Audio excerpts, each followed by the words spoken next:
Hello and welcome back to Football 301. I am your host, Nate Tice, and we are in the off season, a week before the combine, and this little lull that some places like to call vacation, but not here. Not here on President's Day. No, we are talking about the biggest offseason needs for the AFC teams because we don't want to do all 32 on one show. So we'll be doing 16 AFC teams today and then 16 on Thursday.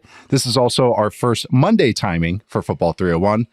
Ironically enough, we'll be back on Tuesday next week. But then after that, we'll be back on Mondays and Thursdays for the rest of the offseason. We'll be getting to those offseason needs this week, getting some combine and free agency stuff soon. But we'll also be, touching on some of that draft and free agency stuff on this show because we're doing those needs. And to help me go over those needs for those AFC teams, someone that might have some synergy with some other work he did previously is my guy, Matt Harmon. How you doing today, Matt? Nate, I'm in a very weird headspace, a very weird section of the calendar right now because I've decided this year to walk and chew gum at the same time. Normally, which is a challenge on a normal day, much less about work. Normally I always say I get to the free agents first before I start charting prospects, but because we're going to the combine this year, I don't. Well, you go. You've been before. I've never been. This is my first time. I don't want to be a bozo out there with people asking me, "Oh, who do you like?" Well, I haven't actually started any prospects yet, so I am getting my feet wet on the receiver position, but I told you this morning in our meeting, and it's not gotten any better since then. I'm having like a serious case of whiplash because this morning I'm charting Trey Harris against like Wake Forest and Kentucky, and I'm not watching a lot of good defensive ball. And then because I am trying to walk and chew gum at the same time, I'm still charting free agents. I'm working on Chris Godwin in the afternoon against the Broncos defense. Like, whoa, that is like a shock to the system. So yeah. That's my headspace right now.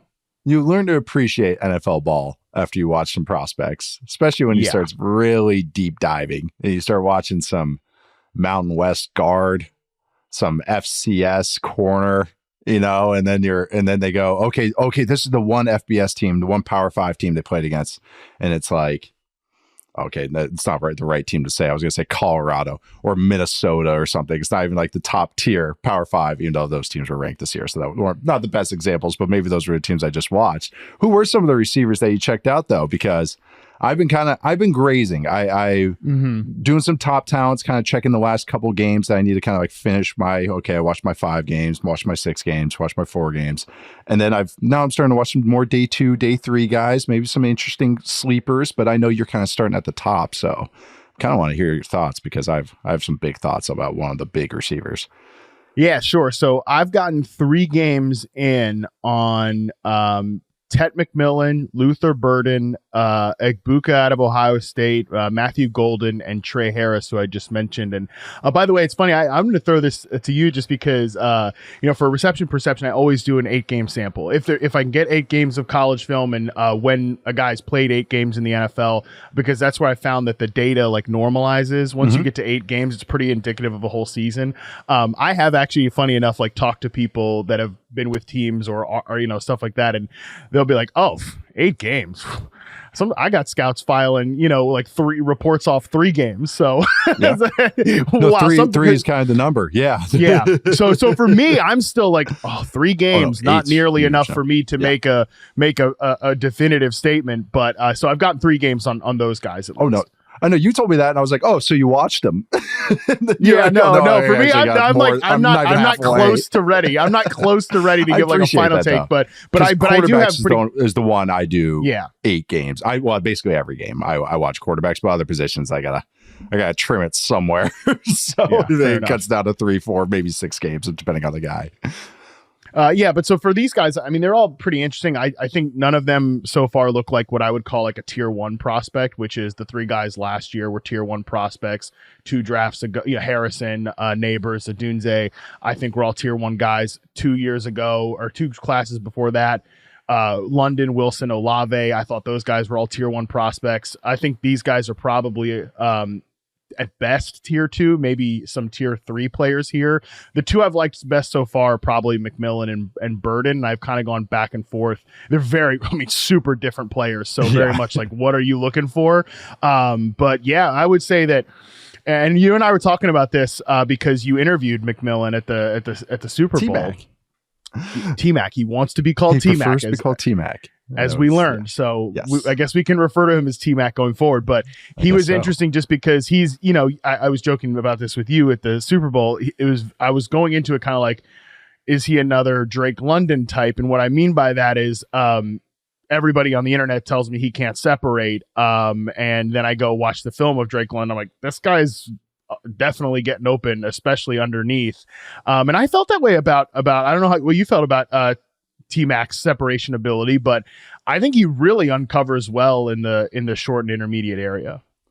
Yeah. So this is going to be my half segue into this. We're going to do more of a segment, and this will be a cleaner cut for our good producers. But once a week, we're going to talk about a prospect that we've been watching. And this is great because one of the prospects you've been watching is the one I would want to talk about anyways. So this is great for this segment anyways. But Tet McMillan, Arizona, I love him. I would call him a tier 1 guy. Ooh, okay. Because of course the size is always a thing I'm a sucker for, but how fluid he is in and out of routes. He bends really, really smoothly. He doesn't get stuck, which is always what I'm scared of with a big guy. And that's how Drake London was too. Like that's where I was like, hey, he's a pretty good route runner. He can get in and out of breaks and like gets yak pretty easily because he's such an easy mover. Drake's top speed was not great. But I always thought his gears 1 to 3, even to 4 were pretty good, but just didn't have that 5th gear. McMillan kind of is like, I don't know. I think he has a lot of London's qualities, but I also think he has a lot of like T. Higgins to his game, where some more verticalness. I think even some of the fluid, how his routes are, his size is more built like T than Drake. I know that's splitting hairs. But also his ball skills, I think, are excellent. I think he really catches away from his body. He snatches the football and uses his size. He was a big recruit too. It's not like this guy. It's like, wow, where did this guy come from? He was a giant recruit coming out of high school.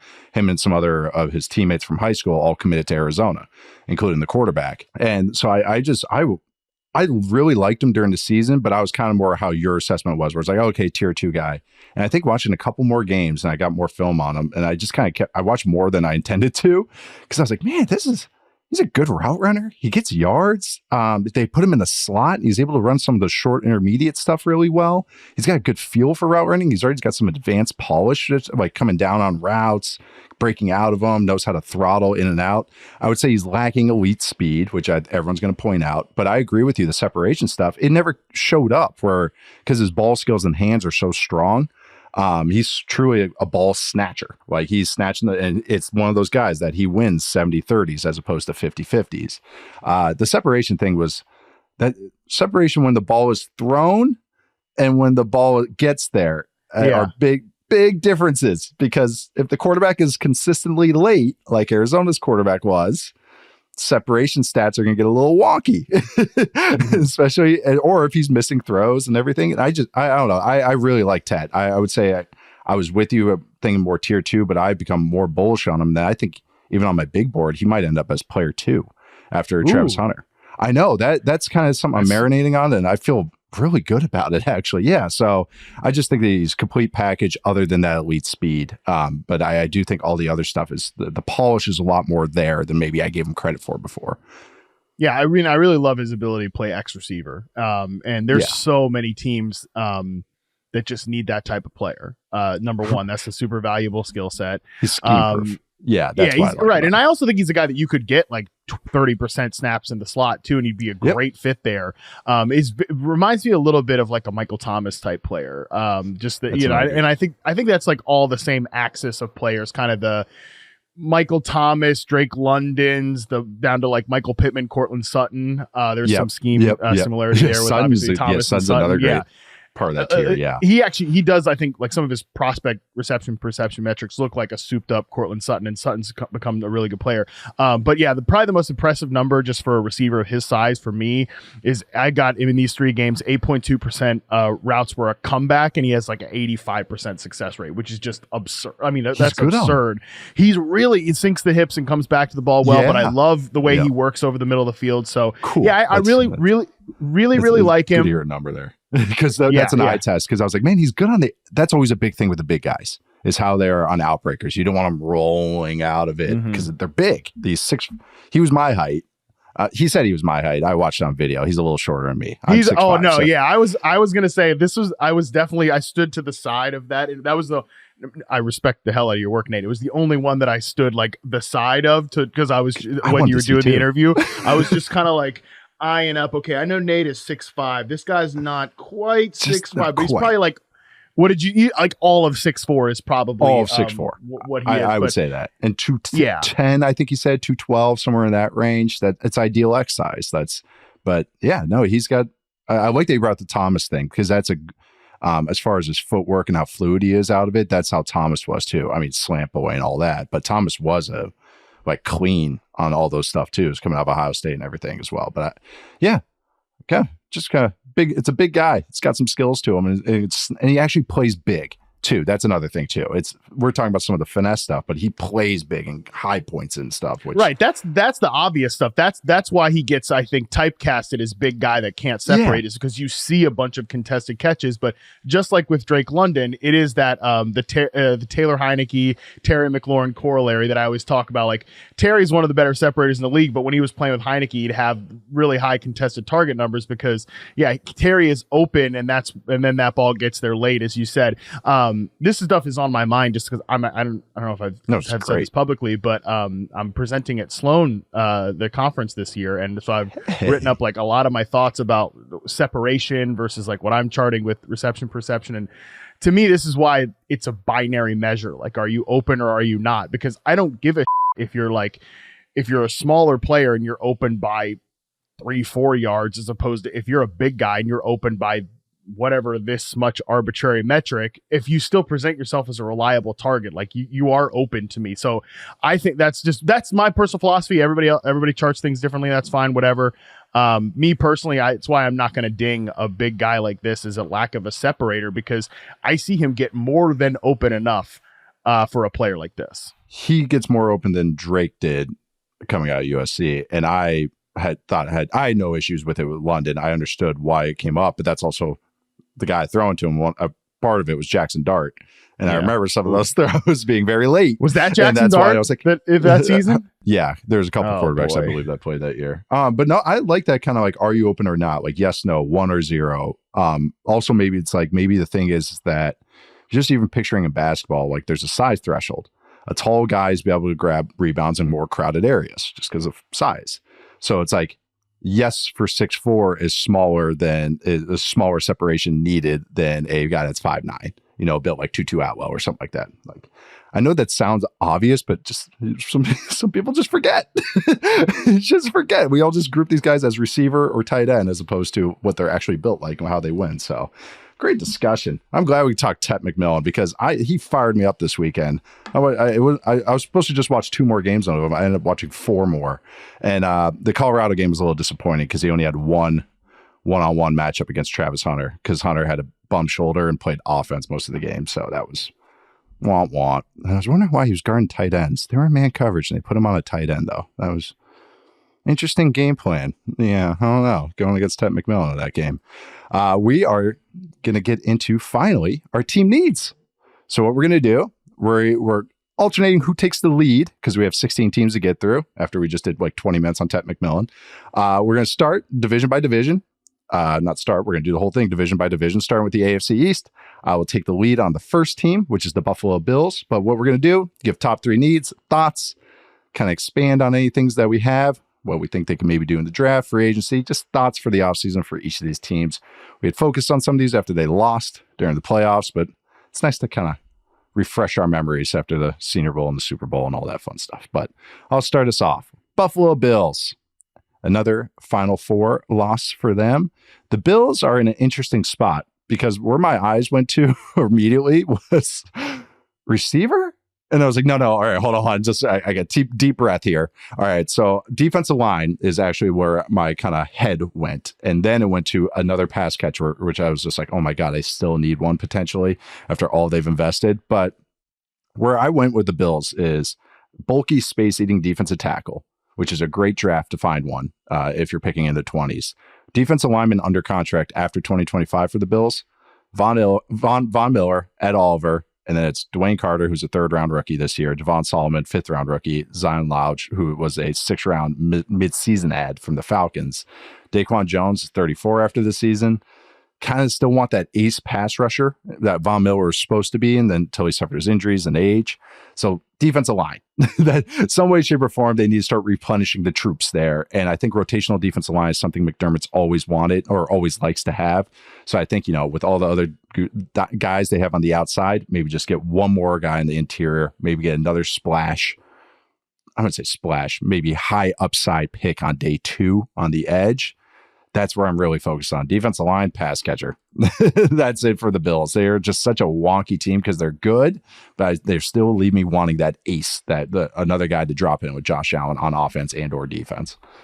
Yeah, that's the best way of saying it. Is it feels like they need a game ender on both sides of the ball, really. Because they have, I think they're sound schematically. They're good enough, obviously, to win games with the personnel on both sides of the ball. It just feels like that they've come up, even, and I think that's funny on the receiver side of it. They used to have an ace in Stephon Diggs, but sometimes he would come up short statistically in these playoff games because he was just so easy to not. It's always hard to take away a number 1 receiver, but you weren't really scared of any of these other guys. And sometimes Gabe Davis then goes for 4 touchdowns in a playoff game because your secondary's fallen over if you're Kansas City. Death by Cole Beasley choice routes from the slot. That was another one. Yeah. So now they're kind of on the other end of it when they have a lot of guys, but no one that you're truly scared of. Like, this is our one-on-one player that we can't leave him in a single coverage situation. So, and it feels similar on the defensive line too, where they don't have that one guy that's just like, I mean, Ed Oliver's a good player. All those guys are good players, but you don't have like one guy that can just take over a game. They kind of need somebody that, on both sides of the ball that can take over a game. That's it. Yeah. It's an ace. Like they have the dude at quarterback. They have a left tackle. Maybe DB is another place they can add in some way, shape, or form, but it's like, it's how they felt after the playoff game. And I just continue going there. It's just getting that extra ace. All right. Staying in the AFC East, but moving south is the Miami Dolphins. And Matt, this is one of your teams. What are some of the needs that kind of got your attention with the Dolphins? Yeah. The top 3 needs, I think, for them are guard, secondary, specifically safety, and then interior defensive line. Obviously, they lose Christian Wilkins last offseason to the Raiders. I keep forgetting he's on the Raiders when I'm talking because he got hurt. Yeah, when I'm talking about him, they have some blue chip players. I just completely forget about the guy they gave $100 million to last offseason. Big splash. Big splash. Javon Holland, free agent at safety. Jordan Poyer's free agent at safety. They have 3 guards who, or any of them really needle movers anyways, but they're all free agents. I come to guard on this one because not only, we're Tua at the beginning, I think it was in the off season, he had some kind of comment like, it doesn't matter if it's playing offensive line for us because I can get the ball out so fast. Well, a couple of problems there, pal. One, you didn't play all 17 games. That's yet another issue. How did that happen, Matt? Was it because he took a hit? I don't know. That is an issue because that's part of their whole problem of, okay, Tua comes out and they just don't have any sort of answer as to what their offense can be without him, which I think is troubling at a deeper level. But I think that's part of the issue is because it is. That's part of the issue. And then also in the run game, they were 31st in rushing EPA this year. Devon Achane had a great fantasy season, but a poor rushing statistical season. So I think that's got to be something that they're looking to reinvigorate. And I don't think that the answer is take another fast running back in the draft. I think it's let's have a serious kind of look at our offensive line, both from a run and pass phase. I think both of the teams that I kind of consider the most Shanahan teams, the Dolphins and 49ers, I think this last season was a big because this is the gift of that offense is that it makes it easier on the offensive line. It makes it easier on the quarterback. But they've kind of maybe run into, do we have to make it so hard on us, the coaches, to be right every time? Maybe if we just get a good offensive line, it makes things easier, not just on us, but on the quarterback. But some of the things that the Dolphins are worst at are short yardage. They've been terrible in short yardage for the last few years. I mean, notably bad, not just they're pretty bad at it. It's notably bad in short yardage, probably because of poor guard play. That kind of leads to it. Inconsistent interior offensive line play. Get the ball out quick. Okay, that's great. But do you have to? Like, you don't like just making yourself one dimensional, even if you live that way, is not a good thing. Like, you want to still have that ability to pivot whenever you want. Like, so yeah, get out the ball out quick. We can mitigate the offensive line, but it's like, well, what if the defense knows that now? Okay, they're going to change their game plan. So you're just you're tying one hand behind your back without an offensive line. So I just think 49ers and Dolphins, I know we're talking NFC later this week, are just teams that's like, just draft a lineman. Just get a guy with some actual pedigree on your offensive line and actually make it tangibly better. So your receiver talent is also like that Tyreek Hill and Waddle duo probably peaked 2 years ago. Like, I think that we've gotten to a point now. Like, I still think Tyreek's a guy that could move this offseason. I know he was doing kind of the apology tour at Radio Row, whatever. But like, Waddle's also not consistently available, and that's part of the whole thing. We can get the ball out so fast because our receivers separate so quickly. There's a lot of like ifs. And like castles made of sand in the Miami Dolphins offense. And I think one way you can kind of get around that is just eat your vegetables, meat and potatoes, draft some linemen. And make sure they have 0 games missed in college. Right. Because even like, I love that you said castles made of sand, because it's like, even though, okay, Teron Armstead at left tackle. Armstead like never plays a full season, like, so it's just like even their best players. Bradley Chubb, another more injuries there. So, the Dolphins are in a weird spot. I'm curious with the Tyreek Hill saga, what happens there, because it just feels like it's a weird spot.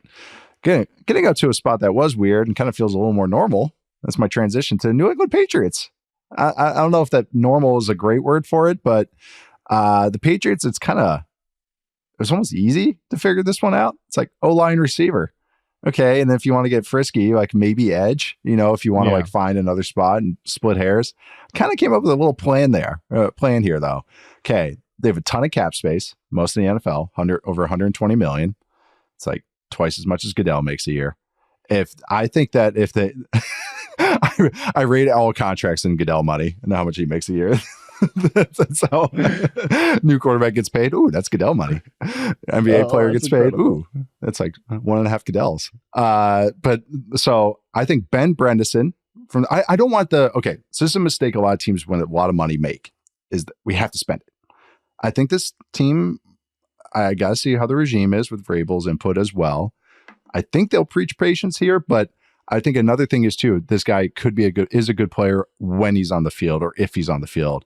Like, I don't want a team like the Patriots going after a Trey Smith, who has an injury history, and it has been inconsistent, much better this year, but even at the end of the year was kind of falling off again, making a lot of mental mistakes too, which has just kind of been with his game. He kind of become a bull in a china shop sometimes. Like, okay, I just made a bad play, I got to double down and knock this guy out, and then he makes another bad play kind of thing. But anyways, enough of my assessment on Trey Smith.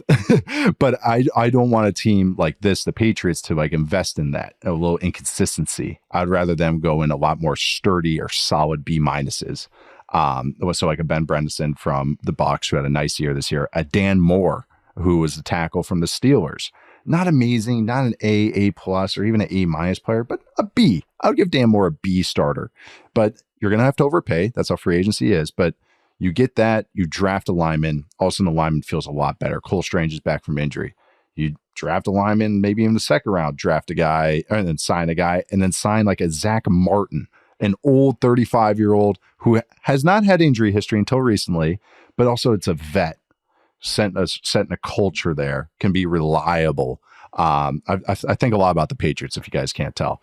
I wonder why. Those types of guys. And I'd like a guy like Ronnie Stanley for more of a competing team, as opposed to a team like this. Like, the situation of the team really matters here. Like, so Zach Martin would be a guy I would idea is like, he can just be a 1-year stopgap starter, but just let's take a breath. We can rely on him. Is he going to be at a Pro Bowl level? Probably not, but he's above average. He's reliable and he's super smart and all that. Like, that's what they need. They need smart and sturdy right now, as opposed to a whole bunch of dart throws everywhere. And that's kind of just what I keep coming back to. Like, Milton Williams on defense, I feel like would be a great ad for them. If they do have a hole in their pocket, I've come around taking Tet McMillan early because I just think he's that caliber of talent. Even if I'm not a big receiver, if we're not a competing team, I don't believe in taking a receiver early. It's just something I do. Armand Mambao from Missouri is an offensive lineman. A lot of people should keep an eye on. He's a riser, and I can see why. Very athletic. He's at tackle. Some people see him at guard, but I think he's a funky tackle, but he's another guy that if they trade back and comfortable with them. But it kind of, because the needs are so glaring, it kind of makes their offseason very like, okay, this is what we have to address. Kind of helps in a few ways. And I think first and foremost, their whole plan, the Patriots, is, all right, how do we make Drake May better and make his situation better? Offensive line, receivers. All right, now how do we use our variables to fill that up? Long-winded way to say Patriots have two glaring needs that they need to fill. And the reality is you're not going to completely remake both of those units in one off season. Nope. I think you could completely remake the offensive line, and then that's going to leave you kind of with a lot of those additions that you just laid out there. I think are really smart, like kind of take some guys maybe in tier 2 and maybe even like several stabs in tier 3 of free agency, maybe not the top ticket guys that are going to get your fan base excited, but maybe aren't as big of a needle mover as we thought, just because of the names and things like that. I think you could do that in one off season, but then that's going to leave you, okay, a receiver. Are you doing a prospect? Because they are kind of in a weird spot where they're very high in the draft, and you've valued Tet McMillan there, but that seems like a non-consensus opinion. So do they see their needs elsewhere? And they probably still do need, well, no, they definitely need some dudes on defense too. Like, cause that defense was rough by the end of it. Maybe some of it was coaching, but I also think some personnel additions are needed there.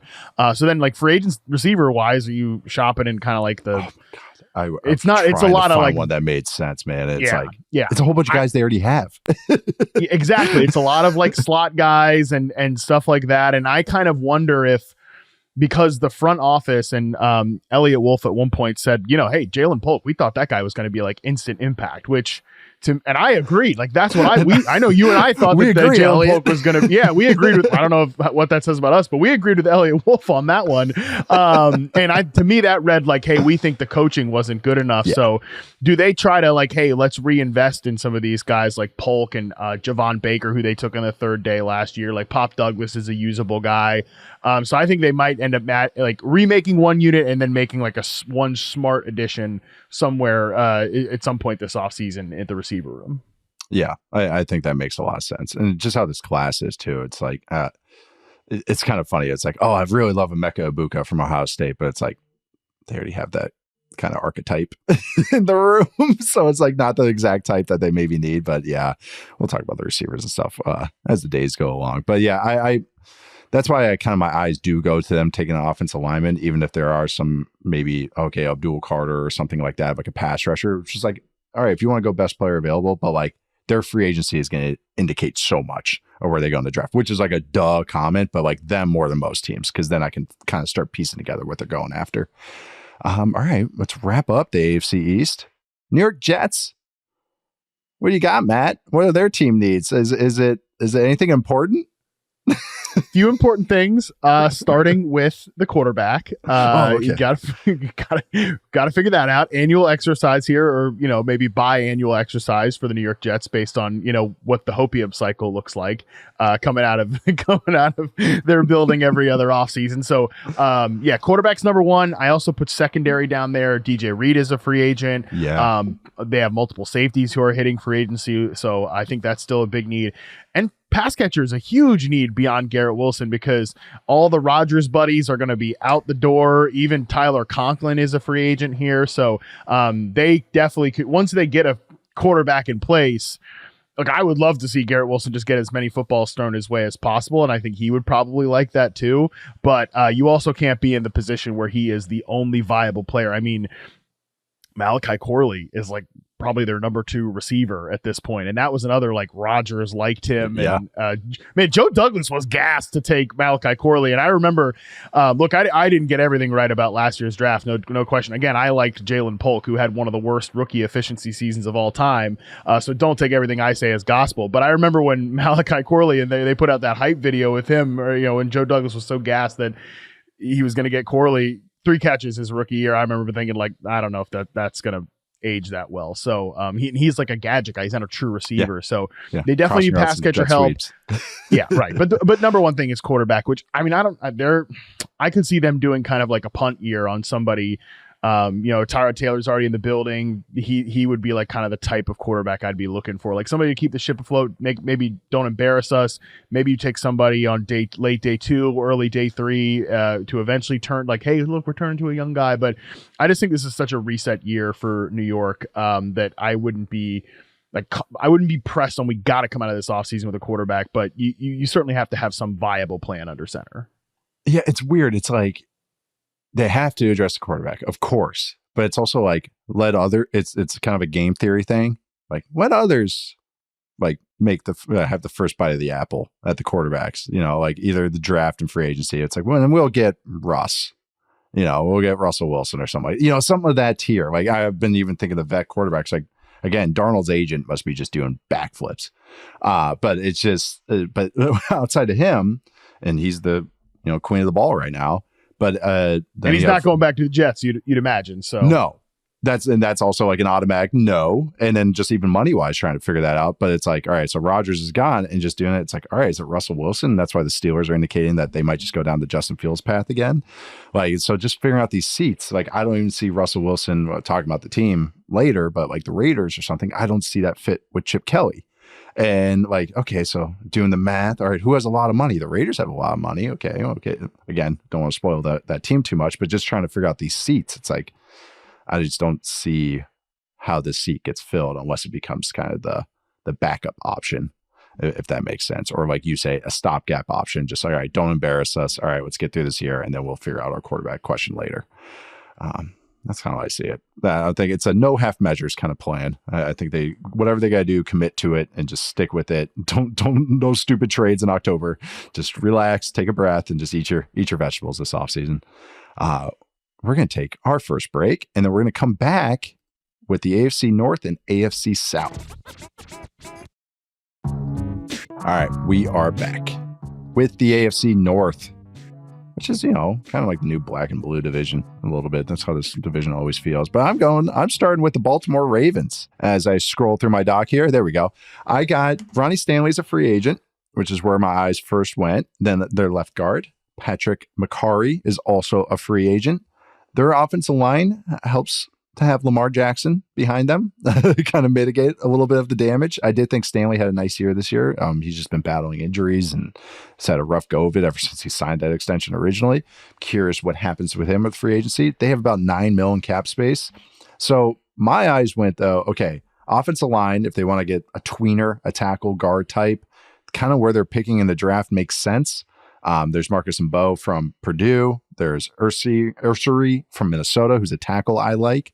But there's some tweeners that maybe make sense for them at figuring out the offensive line. I also really want them to address and get another safety. And not only that they have to draft one, although I've been fascinated with them drafting Malachi Starks from Georgia because he's another kind of like do everything safety. So you get him and Kyle Hamilton just doing a whole bunch on the back. That's just a fan fiction thing I think I got going. Maybe, though, go after Justin Reed, Chiefs safety, who is a free agent. And I think he would be a good addition for this Ravens back end. But I think he'll be a popular ad. He might want to go back to Kansas City with Spags. I also think, I want to get your opinion on this. Do they need another receiver? Do they need another? And I thought maybe a dirty work, big body receiver. And names came to mind like Zay Jones, Mac Hollins, KJ Osborne types. But I kind of wanted to get your thoughts on that. Do you think they need another pass catcher? Well, I think they probably end up moving on from Mark Andrews this offseason. That would increase this need too, because I think Isaiah Likely could take over as a starting tight end, and he's another guy that they've kind of moved around a little bit, has done some real downfield stuff as their tight end. But okay, Likely wasn't a guy that was just hanging out on the bench. So if you remove Mark Andrews from this equation, that's a big target vacuum there. And need to fill. Yeah, exactly. And I think Bateman and Flowers are starting receivers. No better justification for that like they bring Deontay Johnson into the building and they couldn't even find playing time for him. He's like, actually, we're happy with our starting outside receivers, and these guys know Lamar. They've developed chemistry with him. But yeah, kind of like a dirty work guy would be really good, because neither Zay nor Bateman at this point are very good blockers. They're not like dirty work players, and they're mostly. I mean, Zay moves around like into the slot and stuff like like that, but he's like a movable chess piece, and Bateman is a pure perimeter option for them. So some kind of one of these bigger body guys would make sense. Somebody to work the middle of the field a little bit more would also make some sense.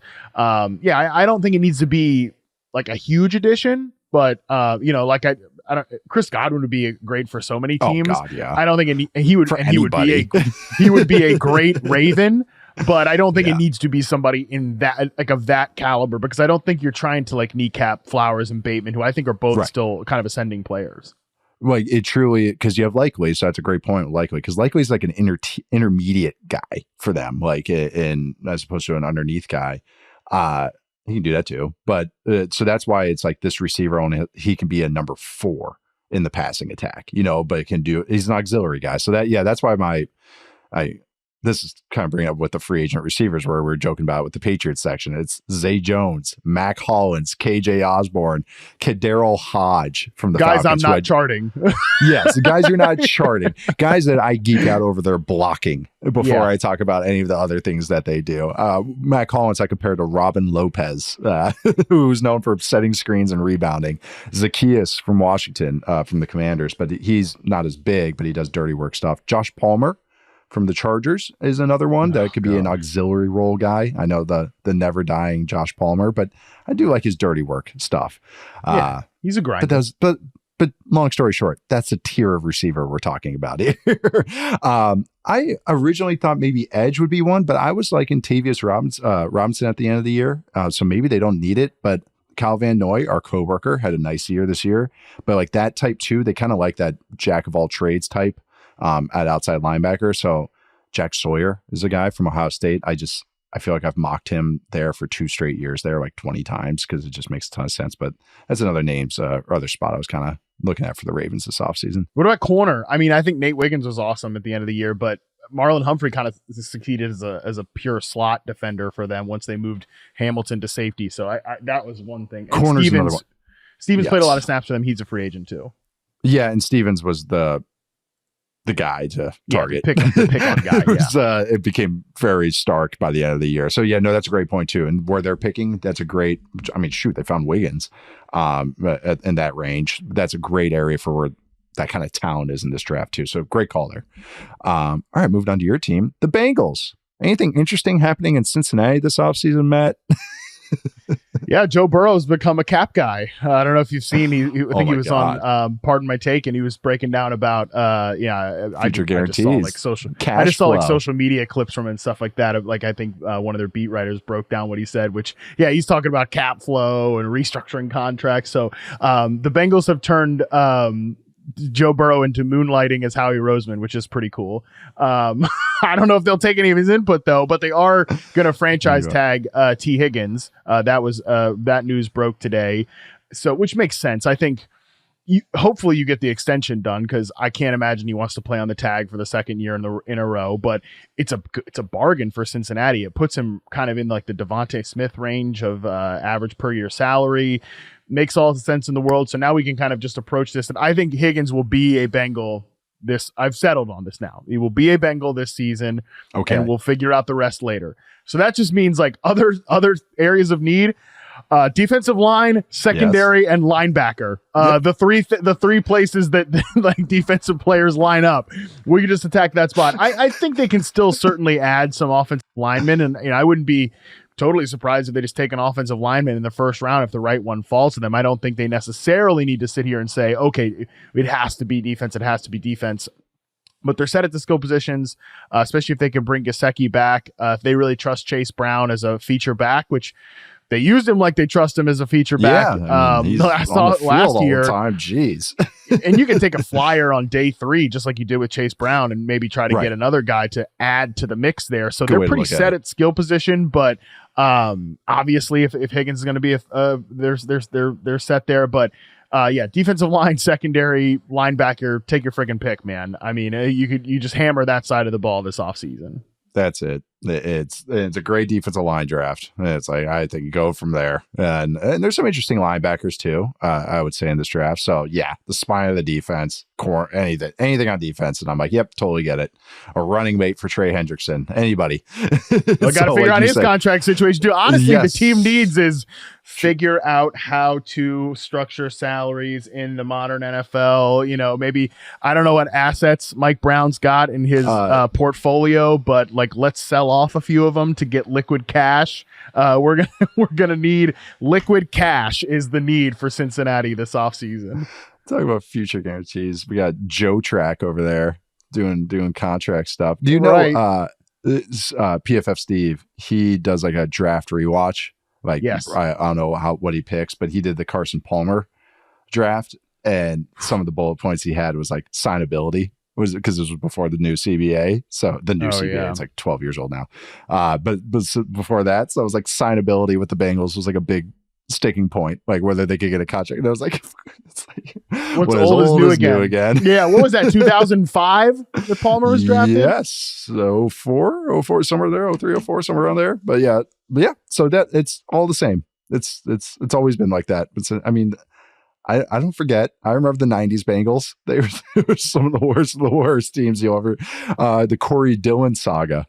I mean, that was a whole thing. Yeah, anyone's young, too young for that. Look up Corey Dillon's career and when it goes to New England, also it was good. But yeah, Bengals used to be and still are an interesting area. I think the Higgins thing. It's like you said. It's like feels like this year they're kind of kicking the can forward on that, and then they'll deal with it.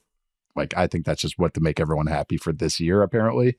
And you got to remember, I think Jamar Chase and T. Higgins have the same agent now, which I think is fascinating because there's zero, like the Bengals can't get away with anything. Like they have to be, there's no fudging of information. Like the information so both receivers know everything. Which that's that I know Bengals fans took that as, well, he fired I think it was David Mulligetta, like that agency, right, that's known for getting their players the most money out. Max the bill, which I think Bengals fans took that as, oh yeah, T's going to take less money. And I'm like, maybe the thing is the next agent who says to his client, like, let's take the lesser deal, is going to be the first one. That will be the first time the agent says that. Okay, like let's just get that out of the way. So more exactly, especially if you're working with two guys that are going to be at the top of the market. You're going to want to get two top of market deals. Which again, I think that I think T is more of a high end two than a one. In my opinion, I think he maybe could masquerade as a one, but I think he's best used as what he is in Cincinnati. This is the best place for him to maximize his individual productivity. So if I'm Higgins, I would be interested in I wouldn't take anything less than like, I don't know, the Ayuk deal, right? Probably a similar player. So I don't know. That's what I would try to stick around if I was him, and I think they can probably get that done. Yeah. And there's just also the time on task with it all. Like they're building, they have like on level 7 of like mental knowledge of this offense. They can signal double moves at all times. So even if you get someone that's equivalent talent wise, which is hard, it's like just that mental connection that those guys have is it's too hard to recreate with anybody. I know it's unsaid, but whatever. All right, going on to the Cleveland Browns quarterback. quarterback, and then potentially because of Myles Garrett, could be edge. And that's really, and then the offensive line is basically all off their contracts or out of their contracts after this season, 2025. So O-line. I don't know if you know this, Matt, but quarterback, offensive line, and at pass rush are like really important in the NFL, like really need those things. So a team that's maxed out cap wise, they're $27 million over the cap as of right now. And I know they can maneuver money around. I know it's a free loan, but sometimes when you kick that money forward and it's on a guy like Deshaun Watson, it really comes back to bite you. And that's kind of where they're at right now. That's why, to me, just figuring out their quarterback plan, it's like, are they the Aaron Rodgers team or Russell Wilson team? The math doesn't make sense to me for Darnold because he'll have his choices, and also they don't have money. And then I don't know if they want to go down and be pot committed with QB2. Unless they flip to one, and this is not the class to have QB2. I just think you're setting yourself up for another rough situation. Maybe they want to do that and start the clock, and they have guarantees on that, I guess. But to me, that's just like paying 10 cents just for no reason. Like you're just throwing money away. Like I messed up my metaphor halfway through there, but anyways. So it's like, to me, it's like trade back Abdul Carter, Travis Hunter, just get a player that brings some excitement as opposed to being pot committed with the quarterback, because I just don't think the kind of makes sense timeline wise. But any thoughts on the Browns? Any thoughts on the QBs that you should be going after, because it's messy? Yeah, I mean, I know I'm not the first one to say it, but the Kirk Cousins things really makes a lot of sense to Cousins me. too. Because he has connection with Stefanski. They can kind of do the Russell Wilson to Pittsburgh thing last year, where they basically, if he gets cut, he's going to get his money from Atlanta. You just give him the minimum deal. That's kind of what they're going to have to do, something cheap, because I think they got to stop borrowing from the Watson Bank, because I don't think they want him to take a snap for this team again. And I don't think he will take another snap for this team again. So you need to be in a position to move on from him, truly move on from him at the end of next season. So, I think you're kind of looking stopgap. And again, just something that doesn't embarrass you. I think Cousins could embarrass you next year. So you might also have like a day 2 rookie involved as well. That's the thing, is like Jameis at least is throwing up grenades. Like Kirk is like too safe to ever get into that totally fun Ryan Fitzpatrick effort tier. Like Kirk does everything by the book, and it's like he's going to follow every He and Jerry Jeudy are not going to work together. No. that like top 5 receiving yard season that Jeudy just had, mostly on the back of exclusively on the back of the Jameis games. That's not happening with Kirk Cousins. Not a good fit there. No, but it's no. You're talking about the Stefanski connection. That's a great call, as far as also just terms of everything too. Also with the Jets as well. If you're just talking about like getting the guy that's going to come in and not rock the boat, I guess that would be another one. But I wonder what he's going to do with that house in Atlanta too. That's the other thing that got the Falcons fined. Real estate market's always going up, right? Yeah, market's always going up, right? That's how they say it. Moving on to the last team, the AFC North. That is the Pittsburgh Steelers. Matt, team needs. Where are your eyes going next few months with Pittsburgh? Quarterback, receiver, outside corner across from Joey Porter, because that was a problem spot basically all season. They play their top 10 in man coverage, their top 10 in single high. You can't do that with a real problem area at cornerback.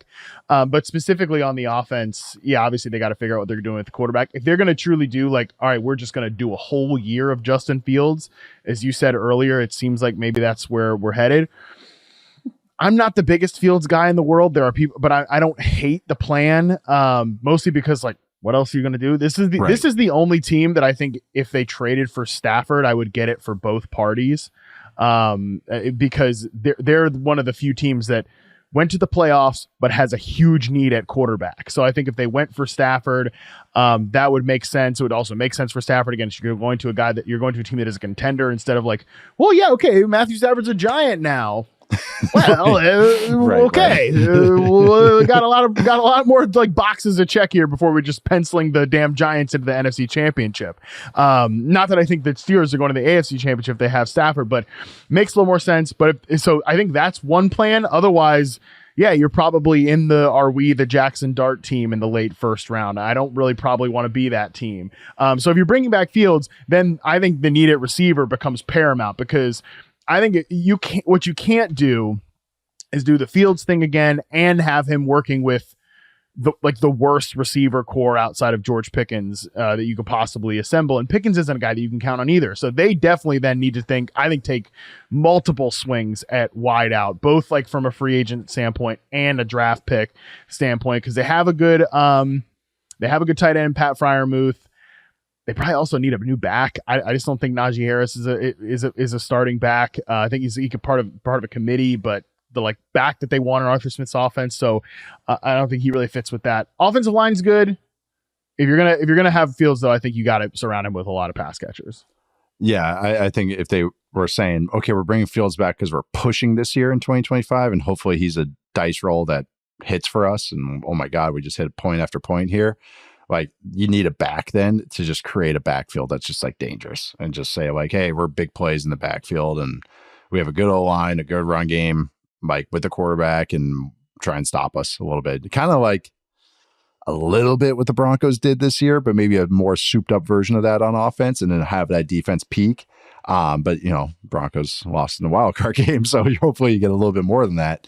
But secondary receiver, a second receiver, I should say. They don't take receivers early usually or in the first round, but I mean, Ibuka is a guy I love for them from Ohio State. I think he's a perfect fit. He's a Z, and it could be a power slot type as well. He's a smart guy. I think he's a synergy with Pickens as well. Makes sense draft wise where they're taking, yada, yada, yada. But I feel like if they did go down that path, but I think the cleanest path for them is staying with Fields. I think Stafford would make sense for them. My thing is, I don't think the Shanahan McVay guys are high on Fields. And that could be just from what I remember from 3 years ago or 4 years ago from conversations I had. So I'd be curious if maybe they changed on that.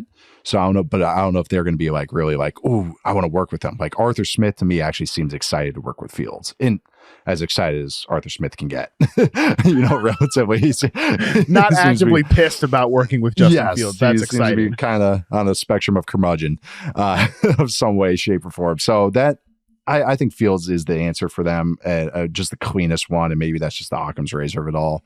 But yeah, corner 2 is another great, and even slot. Just those 2 spots too would really help them out as far as just making their lives easier on defense. They're just always just such a weird team. Just figure out your quarterback, so it just make me easier to talk about. So it's like, God, I'm high on the Steelers again. Let me look at all their stats. Oh yeah, they're bottom 5 in all the passing stats, and like some others squeaking out these 1-score wins again. Moving on, AFC South, Houston Texans. I'll start one of my teams. I don't know if you know this, Matt, but the offensive line was kind of poor with the Texans last year. I don't think it was a lack of investment there. Like they weren't like all these 7th rounders playing, maybe because of some injuries, but they've tried with day 2 picks, free agency guys, trades.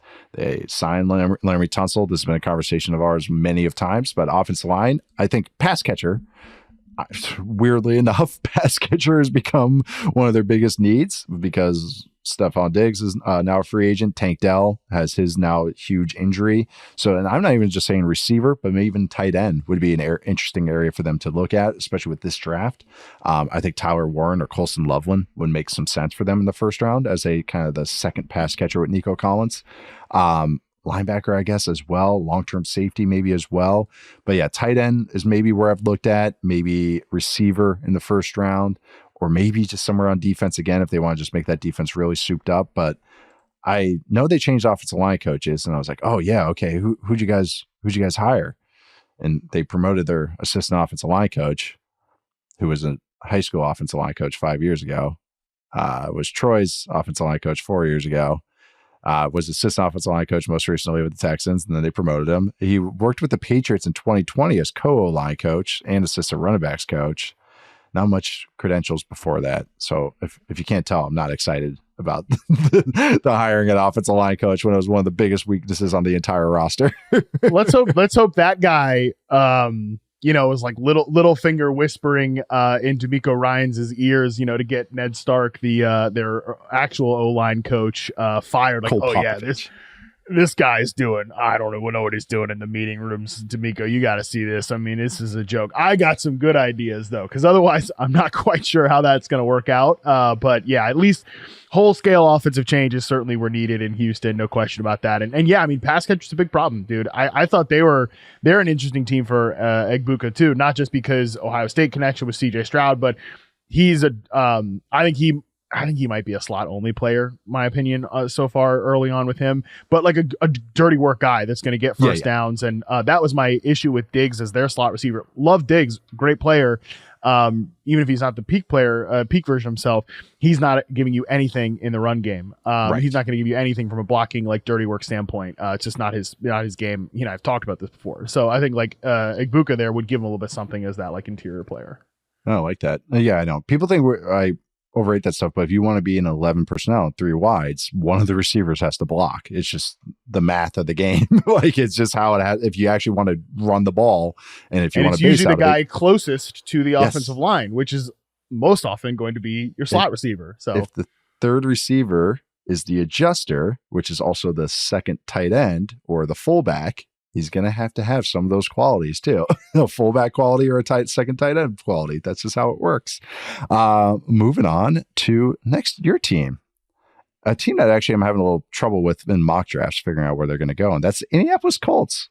Matt, where are their team needs right now other than just being normal for 12 months? Well, you don't know what the Colts are going to do mock draft wise because they're just going to take whoever the biggest freak is. Right. True. Well, that's usually in like the second, third round. Second round, they'll start 10 on the RAS score, and he has 8 career tackles. Yeah, that's what they'll do. Jelani Woods doesn't know how to play football at tight end, but like he's a freak. Let's take him. He obviously has. By the way, I didn't include tight end, but actually, like I think their entire tight end room is basically up for free agency. I don't want them to take. I've heard people like, oh, let's throw another pass catcher at the problem to Anthony Richardson. No. You actually have enough guys right now to throw the football to. That's not your problem. But I do think actually most of their issues are on defense. I went corner, pass rusher, interior O-line as their top 3 needs. Corner being the big one. Juju Brent's okay. I think he's like a passable starting corner, but he's their best corner. That's a problem. Basically, it was every single week. You would just, okay, I need like a bye week fantasy starting wide receiver fill in who's playing the Colts this week because their perimeter coverage was a problem. Their cornerback play was an issue. Pass rush, like I don't think. Again, this is another like draft room video didn't age that well. Chris Ballard, like sitting back and we just took the best rusher in the effing draft. And I mean, I think Latu it's fine. He's all right as a rookie. He's all right. I mean, and he could definitely take a second year leap, but it would probably help him if there was another guy across from him. So I would say like that, where are they at? 14th overall in the draft. If you get like, if there's a corner or a pass rusher, I'd be looking at those 2 areas. Yep. That's where I look. Corner is where I just think, the tight end thing and like Warren or Loveland, it might be there and everything. But that's the thing is like we just talked about size at receiver. They have 3 guys that can do power slot stuff. And then they got an actual slot guy and down. So it's like the tight end role is auxiliary in this offense. But enough. Enough. You have enough pass catchers. You have enough pass catchers. Yeah, figure out, get your quarterback up to starting quarterback level. Sign Jameis to push him. I don't know, but you don't need to be getting another pass catcher. If anything, you go offensive line if you want to go offense, like to get a guard or something or a center that actually could stay healthy. I mean, that's where I look. But corners where because that's just been a thing for 2 years now. Like, because it was like, all right, you guys are playing single high every snap, putting your corners on islands. Who's starting out there? 7th rounder, 6th rounder, undrafted free agent.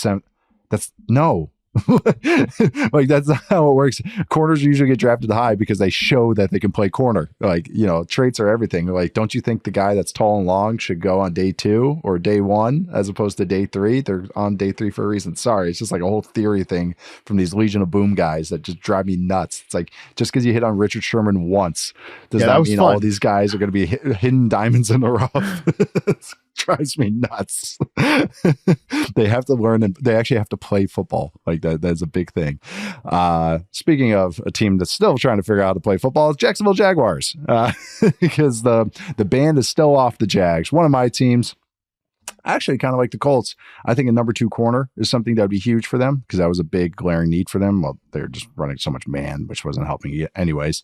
Also thought, DB in general, safety, interior offensive line, offensive skill players, spine of the defense if they want to go defensive tackle. I actually think draft wise, because they're picking high, they actually are set up okay to take best player available, and then going from there. And where they're picking in the draft, maybe a quarterback does go, or 2 quarterbacks do go high. They actually could be set up okay. Whether they want to go like a Mason Graham from Michigan, which is I'm figuring him out a little bit. They could create a hilarious receiver room with Tet McMillan, which maybe that's just a Brian Thomas Jr. and Tet McMillan would be hilarious, but that won't happen, I don't think. Twin Towers. It would be great. It'd be the 80s Houston Rockets. Oh, God, basketball reference. It'd be the 80s basketball reference. I mean, my God. Oh, I know. Ralph Sampson, Virginia. Ralph Familiar Sampson, with? Yeah, I've ate it. I've eaten at his tap room in Charlottesville. There we go. left my favorite pair of sunglasses there. Luckily, went back and they were there the next morning. So, hey, Ralph, you're on my good book, buddy. Great service. Anything with Hakeem Olajuwon? Did you ever eat somewhere with him? That'd be the other twin tower there. No, but that's I try to figure it out. Like I was like, oh, Will Campbell, I would like as maybe like a building block to like, build the team around. Same with the Patriots too, like getting a good high football IQ guy on the team. But they have good tackles, and it's like, all right, do you want to really take a guard at 5? And man, I get it. Like that one is just hard for me, even if I do like it. But like, yeah, Mason Graham and stuff. And I think for them, it's just take your time, take a deep breath, figure out who's making these picks, because they still don't have a general manager. That's also a big need. Yeah, hire a GM would be good before we get to Indy. That would be nice. Maybe that's the need. Hire a general manager before you go to the combine. I think that might be the team need. They're going to be interviewing guys at the combine. You want to who's going to interview the players? I didn't even think about that. It's like, oh my God, this is a mess. I won't be the GM, but I will be reporting to the GM. What would you say is your favorite color? Whatever the hell they're. How do they even know the scouts? Because they have to they're not going to change scouts or director of like college scouting, director of pro scouting, or anything like that. So those guys that they met a week before are going to be helping them run the meetings and going off their grade. Yeah, okay. The Jaguars, everybody. But actually, they could really turn things around if they nail this offseason. I know. But I don't want to say too much, but that's the other side of it. They have the means to do it if they do it right. Just be normal. Like this is another just be normal team, but like really, like not even just be normal. I don't even know how to say it, but just for God's sakes, hire a general manager, get out of the way, and let Liam Cohen do his thing. Like somewhat, a little comedic, but at least be somewhat normal. Like I guess that's a terrible one. I'll think of someone. Jason Bateman, maybe that would be like that.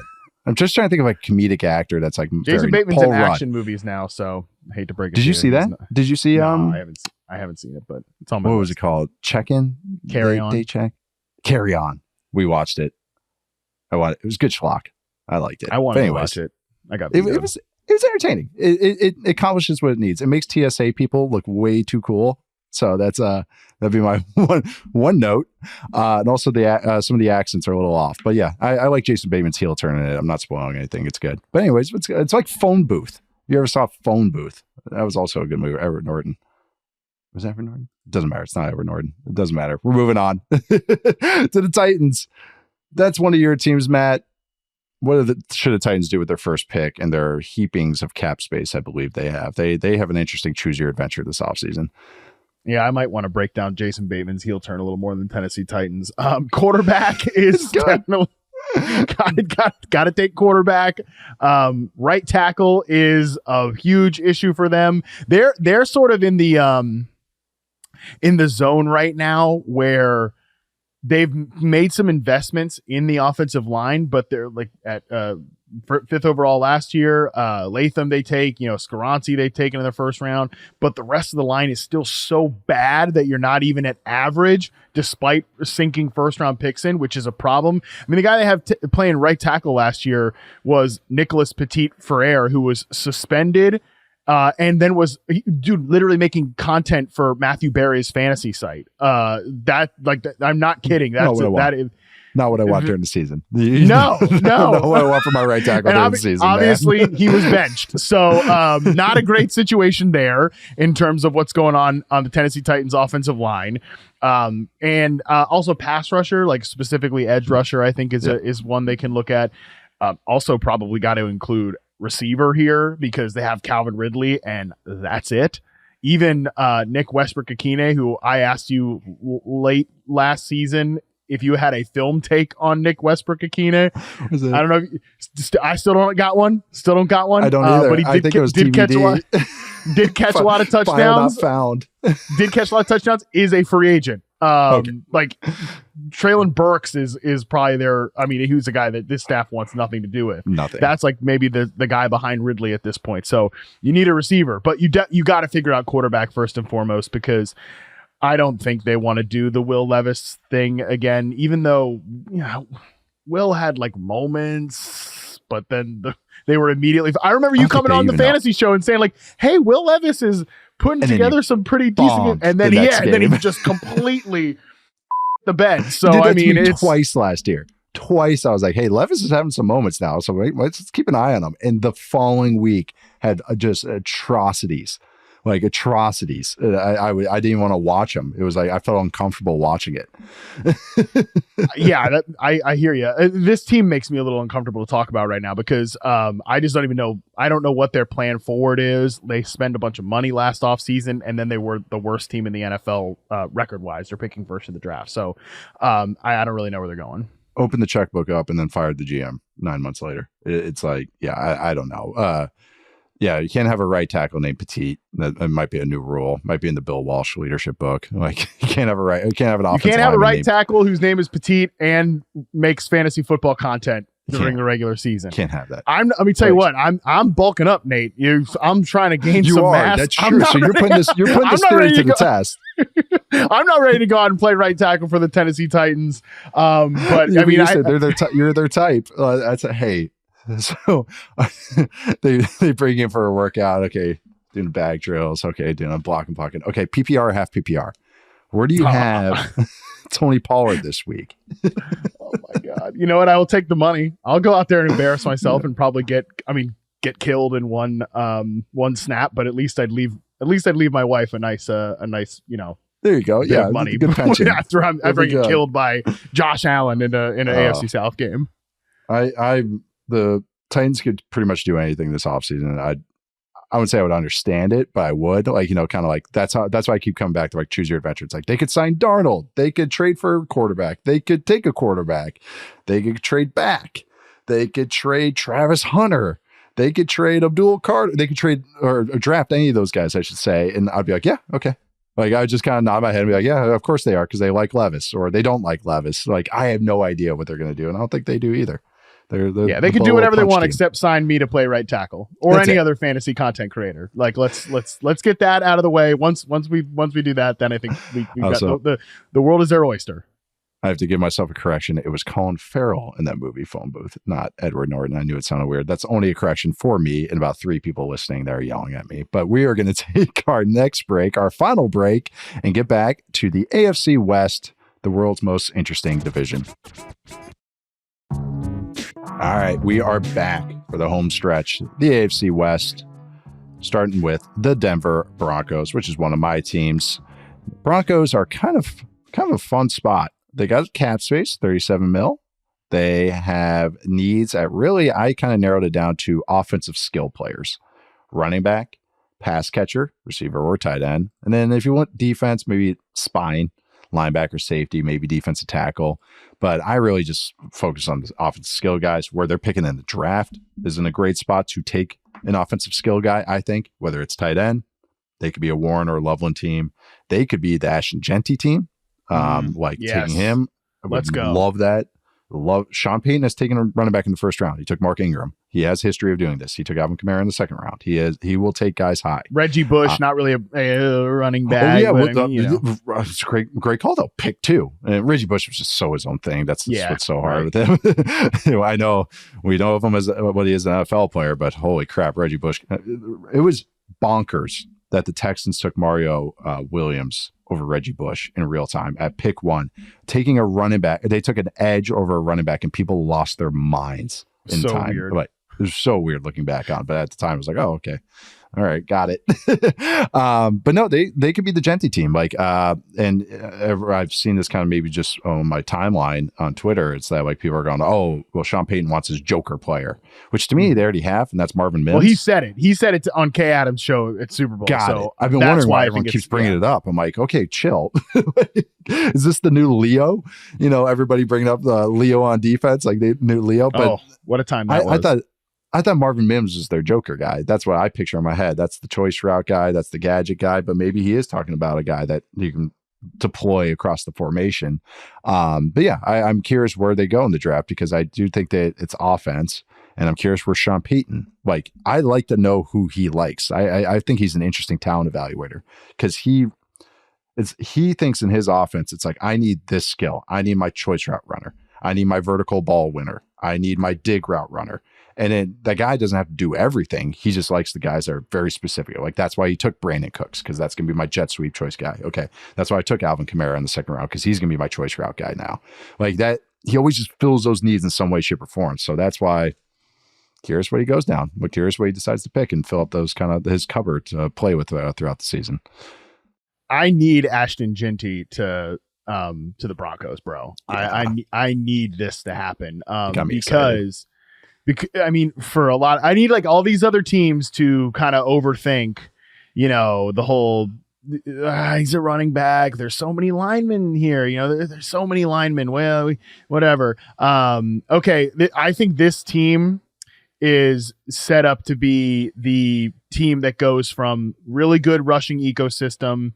It's not in the same vein of Baltimore or Philadelphia, like these teams that added Derrick Henry and Saquon Barkley, and obviously one of them just won the damn Super Bowl. But like, there's so many under the hood stats that would put the Broncos as like that type of rushing system. Their success rate is really high. We've talked about this, yards before contact. I think I mentioned this before, but they were like top 10 in yards before contact on running back runs and like bottom 3 in yards after contact. Like our line is good. Our our running backs are not good. Like I need Genty to fall to Denver. That would be awesome. But yeah, I think they're in a great spot just because they're pretty sewed up at the premium positions. Cornerback, quarterback, obviously on the offensive line, they're really good. I think they got a guy that can kind of pull off as a number 1 in Cortland Sutton, who probably needs a new contract.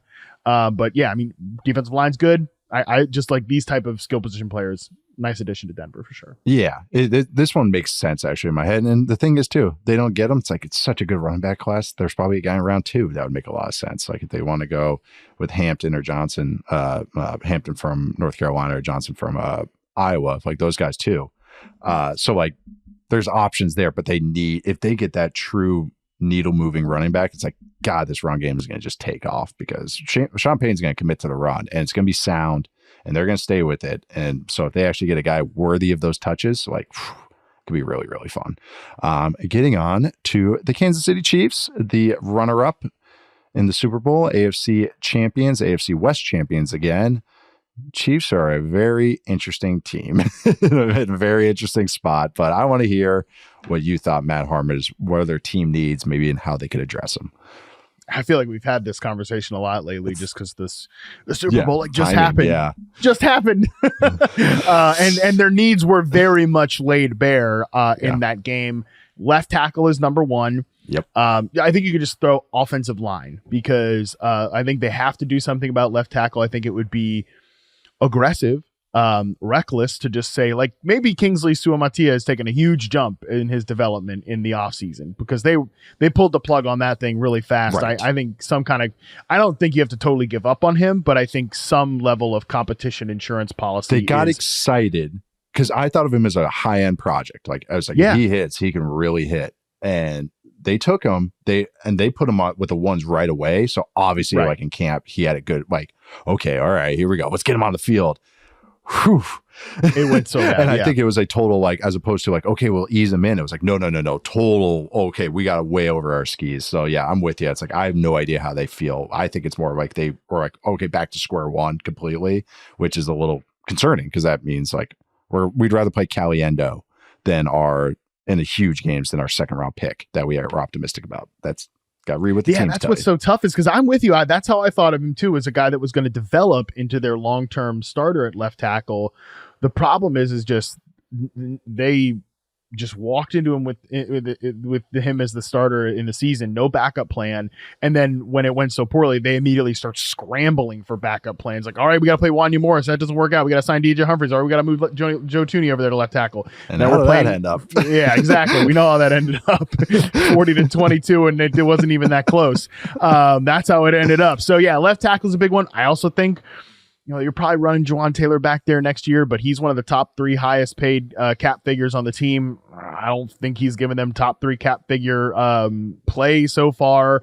Trey Smith might leave. That's going to leave open a hole at right guard. The more I thought about it, the more I think they just probably stick the tag on Trey Smith and try to figure it out later because you got your offensive line was embarrassed in the Super Bowl. I don't think even if Trey Smith's maybe not coming off his best season, I don't think you want to just make that unit weaker.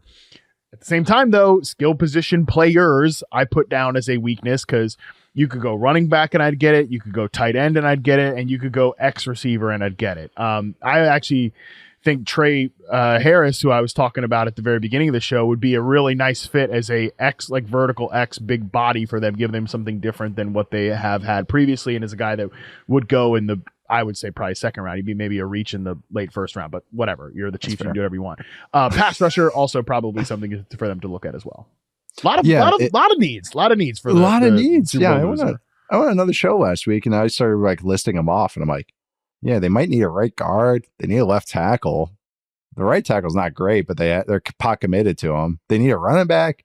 They might need 2 receivers, not just one. They might need a tight end that can catch the ball. We'll see how Jared Wiley is and how he comes back from injury.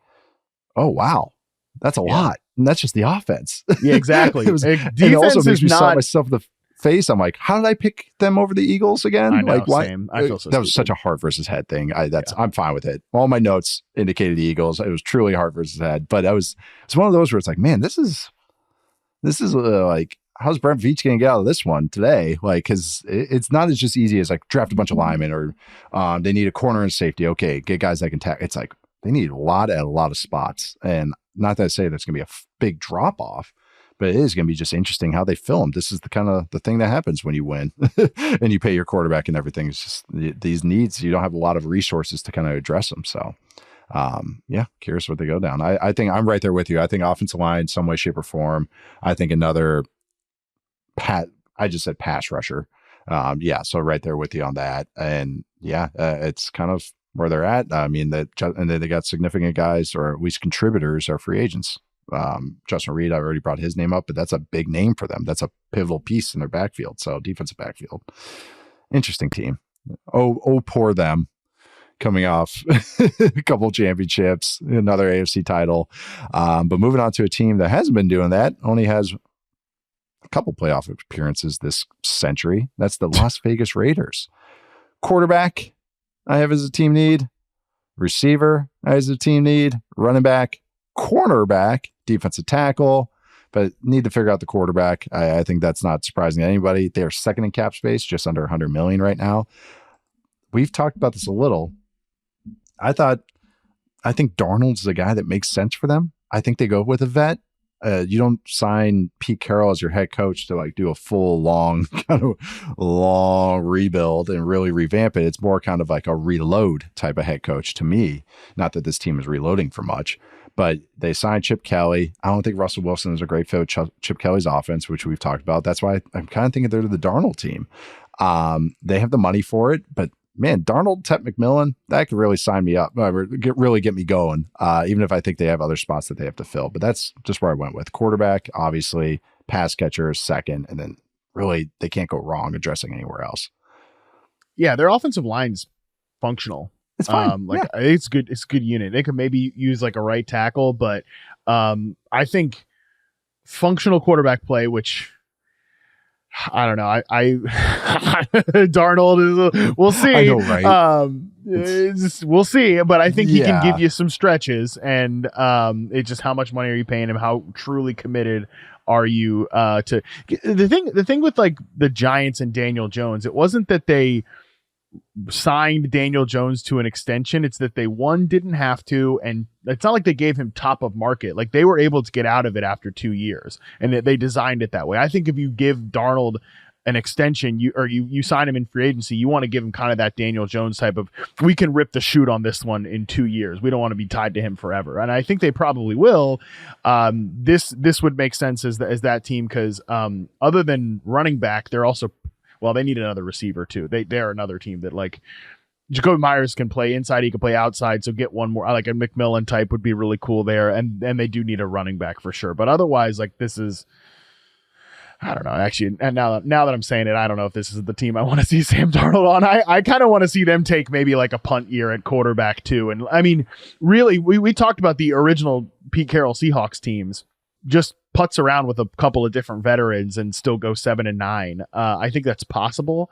I don't know. The more I think about the Raiders committing to Darnold, it's just, I don't know, makes me a little nervous. It's funny. We talked about this last week, but it was Stafford and Darnold. I keep coming back to kind of the same thing. It's like any team that I could see them ending up on, they better have an offensive line, because if they don't, it's not going to be pretty. And then you get to the point of, well, do these teams even have that? Like, that's why the Steelers is one that actually kind of makes sense, because they have a young. That's one where it's like with Stafford, I'm like, okay, that makes. Oh, okay, actually, but like a lot of them, it just feels like robbing Peter to pay Paul. Like, if you're doing this, and it's like, okay, we got the quarterback, and it's like, all right, well, who cares? You got the quarterback. He's still getting clotheslined every snap.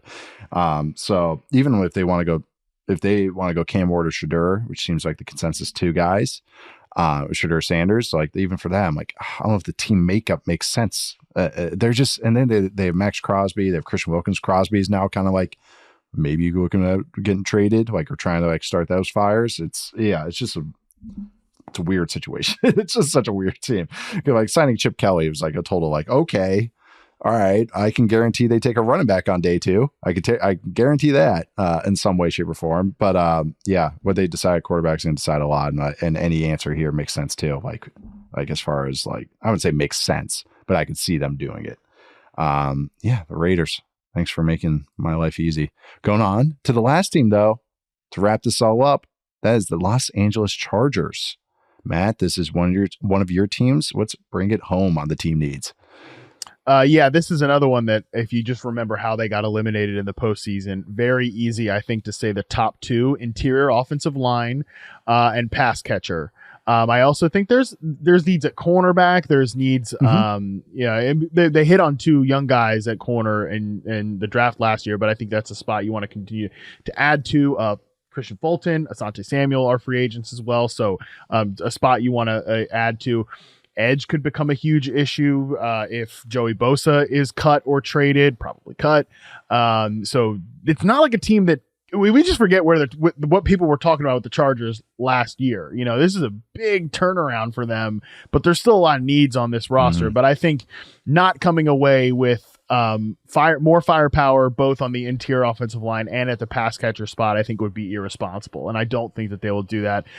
Center is a huge one. Bradley Bozeman was, again, like acceptable, and he's a free agent. So, and there's, he was a Ravens connection guy went to Baltimore to Carolina, back under Greg Roman with the Chargers. So made sense as like a 1-year fill-in, probably not your long-term answer. And pass catcher, I think you could kind of go any direction with pass catcher to me, because you could go tight end and maybe take Will Dissly off the field. I think that's possible. Loveland's obviously the tight end from Michigan, and we got Jim Harbaugh here, so there's at least something there. And at wide receiver, like, I think Glad McConkey could play inside out. So if you take a guy who's another inside out player, I think that would give you some versatility, especially if they've like moved these guys around pre-snap, things like that. So really, pass catcher is kind of blank slate. I think it will be pitched as they need an outside wide receiver, but because I think McConkey can play outside, if you get like a Chris Godwin or a Cooper Kupp type, I don't think that's the worst thing in the world. Yeah, it's not so much like skill set I'm looking at for them in pass catcher. It's just that I know they need a guy with size. Weird. I always say that, but I really do think that for them. So whether that is tight end, like you're saying, Loveland makes a lot of sense for them. No, just the Michigan connection. I just think offensively he makes sense for this offense, which again makes sense because of who's calling plays. But also I just think of skill set wise, him and Ladd, because Loveland is more of a finesse tight end. He's a good, smooth receiver, good intermediate, good short areas, can truly stretch the field like down the seams, which Herbert loves to throw to his tight ends. So you're looking at him like he could truly he's got some Laporta to his game. I think would be a good recent comparison where, him and Ladd could do some inside out stuff, kind of, invert roles, which I think is always like what you want to see. I think that stuff's always cool. So Loveland make a lot of sense. They're another Ibuka team to me. I know you're saying a slot, but as far as like him doing dirty work stuff too, might be a little rich. But that he's kind of that cutoff for me. I don't know if he is for you. Like I would like Ibuka more like splitting hairs, but like past pick 28 as opposed to pick 20, 21, 22, if that makes sense. Like he's truly a early second rounder for me as opposed to a late first, even if I like him. The way I stack players is, to me, at receiver, it's tier 1 is top 10 pick worthy. Tier 2 is clear cut first rounder. That's like the JSN, Brian Thomas Jr. Brian Thomas, yeah. I had Jameson Williams in that tier, and I think like that's where I think I'll probably end up slotting McMillan and Burden, and then Burden I'm still kind of trying to figure out, but I do like a lot of his game. And then everybody else, I think, it's like tier 3 is then late first round, early round 2. That's where I think Egbuka sits to me, and that's where I kind of had like the Zay Flowers types, Jordan Addisons, those groups. Yep, that's fair. Even if their skill sets are similar, but same. That's kind of how my grading is too. Yeah. Blue chip, green chip, and yellow chip. Yeah, it's all the same ways to a million ways to skin the scouting cat. But I'm with you though. I think interior offensive line would make sense where they're picking in the draft too. And I think Harbaugh is going to be a trenches guy first. Like that's why I can see him even going tight end as way to him going like we're addressing the trenches still. As far as making that argument, at least in his brain. I think just trying to get in his head a little bit, but no, they're like you said, they kind of punched above their weight, so you wouldn't think that they have needs. But then that was kind of our story with the Chargers all year was like, man, they're maxing this talent out. They're doing a good job of maxing it out. That usually means your talent's not great. So they can kind of do a few things and it makes sense. We did it. 16 teams in the AFC. We did team needs. Got some receiver talk in there for prospects because I'm just going to keep picking Matt's brain. I'm going to save it for the show. I'm not even going to text him about any of it. I just wanted to save it for the show. Perfect. See how Save crazy I come up with them. No, it's going to be great content. No, but thanks for joining me, Matt. We're closing it out today. I'll be back on Thursday with Charles to do the NFC teams and their team needs. I am Nate Tice. You can find me at Nate_Tice on Twitter, Nate Tice on Blue Sky. Matt, where can they find you? And what are you working on? You're scouting the receivers, scouting free agents, doing all that fun stuff, right? Yep. And still hosting the fantasy show twice a week as well. So people can check that out. We're doing similar type of stuff to what we just did on this show right now. I want you to be able to use your notes here. It's great. It was perfect. It was ideal. But yeah, so we'll figure out all this stuff as we head into the combine here pretty shortly. Very excited. Great.